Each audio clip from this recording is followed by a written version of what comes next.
Hi friends, ఇక్కడ నేను మీకు చూపిస్తున్నాను అసలు పెస్టిసైడ్స్ కెమికల్స్ ఏమి యూస్ చేయకోకుండా నేచురల్గా పండించిన ఆకుకూరల్ని, ఇంకా నేను పచ్చిమిర్చిని కూడా మందులు లేకోకుండా సహజంగా పండిస్తే ఎలా ఉంటాయో చూపిస్తాను. ఇక్కడ మీరు చూస్తున్నారు మెంతి కూరని. ఇదైతే అసలు మందులు ఏమి యూస్ చేయకోకుండా నేచురల్గా పండించిందనమాట. ఇలాంటివి తింటే చాలా హెల్తీ, టేస్ట్ కూడా బాగుంటుందన్నమాట. నేచురల్గా పండించిన ఆకుకూరలు తినడం వల్ల టేస్టీగా కూడా ఉంటుంది.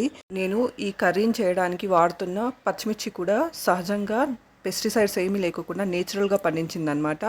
పెస్టిసైడ్స్ కెమికల్స్ యూస్ చేయడం వల్ల చాలా పెద్ద పెద్దగా పండుతాయి, కానీ ఇక్కడ చూడండి నేచురల్గా పండించింది. అసలు మందులు ఏం కొట్టకుండా సహజంగా పండించింది చిన్న చిన్నగా ఉంటాయి అన్నమాట.